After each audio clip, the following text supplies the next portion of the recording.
Let's chat. And being that we're in the holiday season, I'm going to suggest that what we're going to talk about today is the greatest gift anybody can give to their family. Martha Patterson is with us. Geisler Patterson Law, welcome.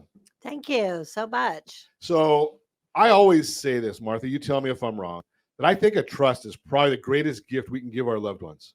It really is because, when you die, if you have a house and you go through probate, so my fees are guaranteed by statute, and the executor, they could waive them, but they're guaranteed by statute. So with the median price of a home allegedly being $1 million, I did the math. Okay. And it's $23,000 I get, $23,000 the executor gets.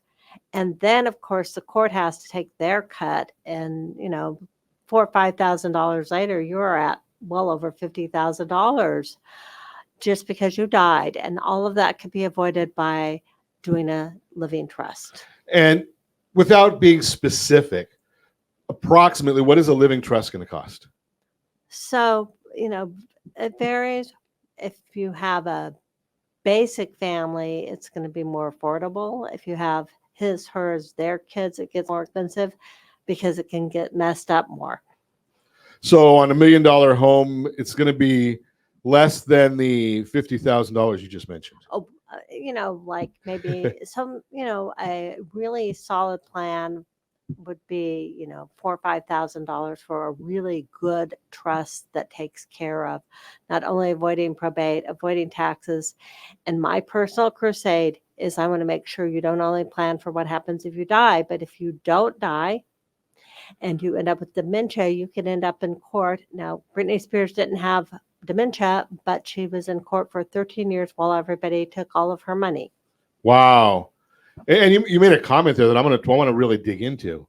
If you don't die, is there a new way out that I haven't heard about? There's not a new way out, but as with the aging boomers, the number of people living with dementia are increasing. Right now, approximately 1 in 5 people living in California have dementia. Wow. Yeah, it's growing because as we age, our brains age and dementia just becomes more prevalent with aging. But it can happen very young, and we're seeing an increase in young onset dementia as well. What is when you say young? How do you define young? I have seen dementia in somebody as young as 35 years old, Wow. living with a young onset Alzheimer's. Brutal. That's rare, but I'm seeing a lot of people coming in their 50s and 60s. My husband died with Alzheimer's at 66, and now that seems really young. It used to seem old, but now it's seeming pretty young. As I get older and older, 66 is younger and younger. Yeah. I think my kids would say 66. Josh, you're probably saying 66 is old, but I just turned 61, so 66 is a young person. Yeah, I mean, for Alzheimer's, we think of somebody 80 and 90, but the number of people I see in their 50s and 60s living with dementia, it's growing a lot, and I'm not sure why. I have lots of theories, chemicals. So what does a trust do to help us with that? Well, if you have your trust set up and you actually think about it in advance, you can manage assets not only when you're dead, but during your lifetime so that you don't end up in our corrupt conservatorship court. And I'm going to say both LA and Orange County have severe corruptions in their conservatorship court. Wow. Okay. We don't need that problem, do we? We do not. Okay. And so what do I need to think about in advance? Well, you need to think about in advance. If I cannot pay my own bills, I can't write checks anymore, I don't remember that I'm supposed to pay my gas and electric bill, who do I want to take over it? Who's not going to steal from me while I'm alive and go, oh, I can get my inheritance early? Who can I trust? And make sure you have that person set up in advance, maybe even acting alongside you as your co-trustee, co-manager, not co-owner. If I add you to your bank, to my bank account, if I put Ron on my bank account, now Ron owns half my bank account. And if I do that for convenience, there's no such thing. Same for a house. People do that all the time. I'm going to put my kid on for convenience. There's no such thing. You now own, might have my bank account, have my real estate. As a trustee, I'm only a co-manager. Okay. So we want to talk about more about that when we come back. Going to continue our conversation. Martha Patterson is with us, an elder law attorney. So, Martha, what is the difference between an elder law attorney and a traditional trust or probate attorney? So part of the difference between an elder law attorney and traditional estate planning and elder law attorneys, we study issues related to aging and disability. So Medi-Cal, Medicare, how to pay for care, Social Security, all of those things that affect us when we age. We have an expertise in all of those areas. I really almost now exclusively my clients are facing dementia, disability, aging, and it is different living with dementia and living with disability because now you have to figure out how do you pay for care. And guess what? Medicare doesn't pay for a whole lot. Really? It really doesn't. Okay, I thought Medicare. I thought that once you get to the age to qualify, you're just done. Go and get your Part A or Part C or Part D or Part Z or whatever they call those things, and you had it all made. Oh yeah. Well, everybody thinks that Medicare is going to pay for, their long-term care and pay for them in a nursing home. Well, I can magically read everybody's Medicare policies. It gives you a maximum of 100 days, and they're getting stingy. People don't know that Medicare is actually getting stingy. And typically they pay for about 2 or 3 weeks in of quote rehab care, and then they send you home with a broken hip, with if it's Really? you and your lovely wife is, we got this guy who's 200 pounds and his wife is 90 pounds Or 200 pounds overweight, like some caregiver. of us. Yeah, well, we won't pick on people, but yeah, we've got the big guy and the 90-pound little old lady. She's going to be his caregiver, and there's nothing. There's nobody pays for care at home. Nobody pays for the care in your skilled facilities, much less, our wonderful, all our assisted livings, all, Shady Acres, the ones you drive by, the beautiful places where you're going to live your days out and wonder and love and all of Is that there kind a of stuff. is there a average? I mean, I've had some folks from the Alzheimer's Society on, and I've never asked this question, but is there an average lifespan of somebody who's got dementia? Right now, what I have read and I've seen is the long-term care insurance people say the average span is about 5 years. 5 years, and you get Medicare is going to cover 100 days. Yeah, so 5 years So, in care. Yeah. So so you've got about 4 and 3/4 years that you've got you've got to figure out what kind of a Coleman tent you like. right. And the Alzheimer's Association is predicting that at age 80, about half of the people in at age 80 will have some form of dementia. Half. Yeah. That's scary.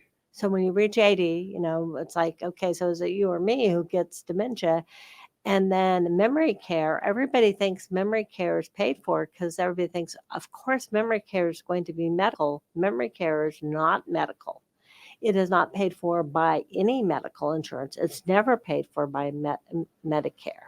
And those things are all real expensive. So it's not like even if you qualify for it or if you need it, it's so expensive that many people can't even get it just because they can't afford it. They can't afford it, and then everybody wants. And I'm an expert in helping people get Medi-Cal.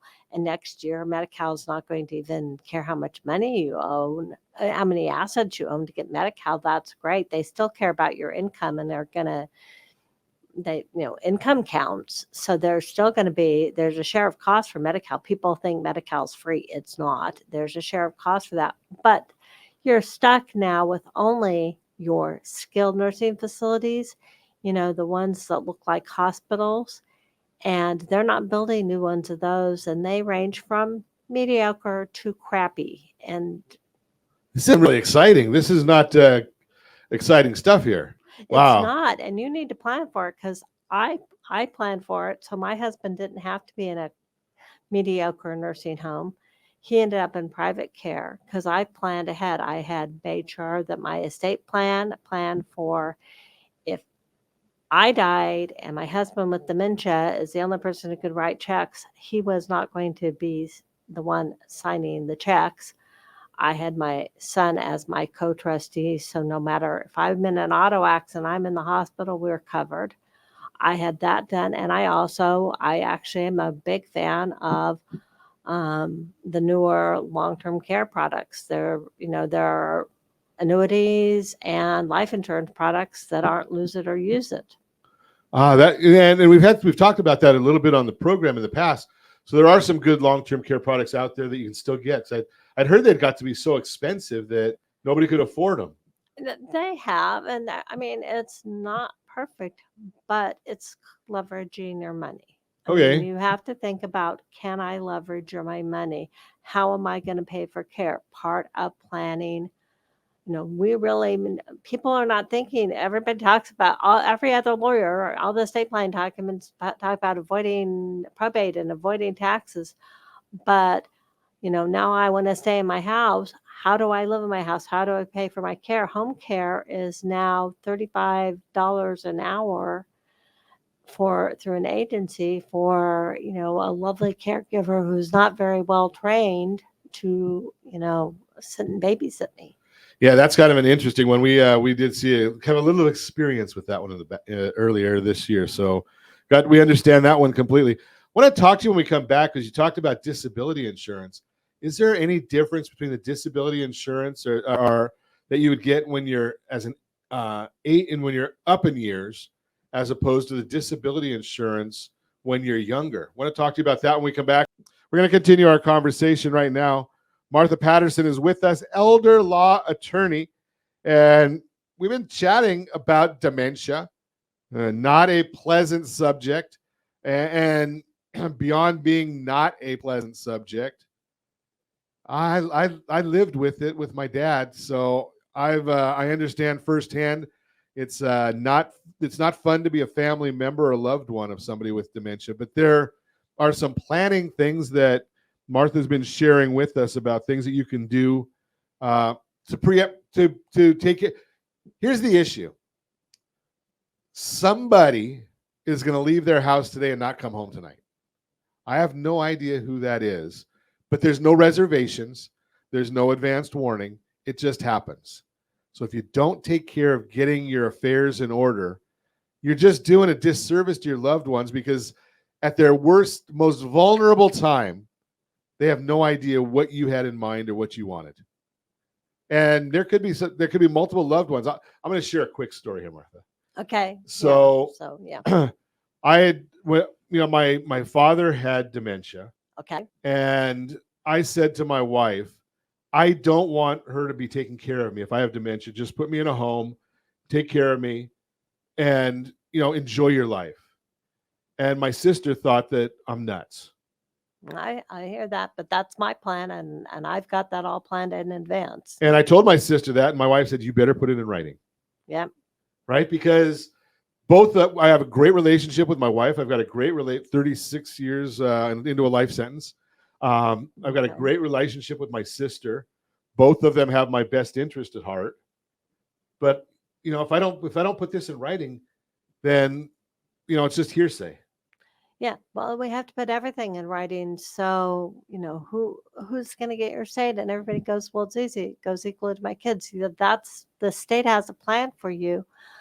But what if you have stepkids who have become your children, but they're not legally your kids, or you are, or you hate your, a child and don't want them to get anything, or they're your child, which is very typical these days, more than one kid, People have one kid who's sadly addicted to drugs and living homeless out on the street corner in a tent. And now, you might not want them to get your money. We They want might to not be plan for responsible those enough to things. get your money. Right, and then they're going to blow it all on fentanyl and kill themselves and 100 other people. Um, they're not responsible. We can plan. We can actually take care of a child with disability or even addiction. We can hold on to their money so it's not spent on the wrong things. We can do all those things, but if we don't put it in writing, the state's just going to say, this is who gets your money. And it seems like always so logical, but it's not ever that easy if you don't put it on writing. You have to put your plans. And realistically, we do those living trusts to avoid our probate court because probate court is expensive. And if you have a And will, slow. it goes to probate and slow and extremely slow right now. Orange County just did a report. I think they're backlogged like 800 petitions getting them through our filing system because they had to move the courthouse from Santa Ana to Costa Mesa because of the asbestos, and they're having to rebuild it. And you had mentioned earlier about the cost, and I'm going to submit there's a cost that we didn't even talk about. So you had mentioned on a $1 million property that you've got an administrator expense of roughly $23,000, or an attorney expense of $23,000, executor roughly $23,000, court $4,000. But here's the other expense that comes in there, and I'm dealing with a family right now in Northern California. So they're going through all these expenses that you outlined, but they didn't get any. It took a while for them to get their letters of administration. Oh, yeah. And somebody's got to pay the mortgage during that time period. Oh, yeah. And oh, that is one of my not so fun things that I have done more than once, having to go on behalf of heirs to an estate to court to get an order telling the mortgage company, hey, stop foreclosure. Everybody's dead. You might not, they may refuse to accept payments on that mortgage, by the way. So now I have to stop them from foreclosing, and we're waiting on the nice, lovely clerks to go through the 800 backlogged orders in Orange County to sign them so we can have those letters issued and get and pay that mortgage. And it takes 6 weeks to get into court from the day I file it. That's not the time it takes me to get to me. And then the court can take another 6 weeks to sign the orders, and meanwhile you're paying that mortgage and your family's suffering, and they're scared and they're worried. And if they have a buyer, that buyer may have come and gone. Absolutely. And and I have seen that. I lost count of how many times I've seen that happen. We think we've and I'm not even in the business, and I've seen it happen. Yeah, I mean, you see it all the time, and people don't do that. And the other really bomb that happens all the time, people get living trusts. They go online, they get them from some cheapy lawyer, some cheap online service, and nobody transfers the title of the house into the trust. And it's still in my name. And when I die, if it's in my name, it's not in my trust. And I have to go to probate court to have it put into my trust. It does not automatically happen. I either go to probate court on a non-probate probate petition, or I go to court on a probate. Still, that house, if it's in my name and I'm dead, I still cannot sign. If I'm dead, I cannot sign title over to you. I don't know what the number is now, and I'm not going to put you on the spot and ask you, but last time I had heard, it was about 80% of the trusts that were created had never been funded properly. Oh, yeah. It's 80% of trusts fail. They fail, they're not funded, and they fail because of the reason I discovered with my mother-in-law. It's the stupidest reason ever. You are my mother-in-law. You have dementia. You don't know it.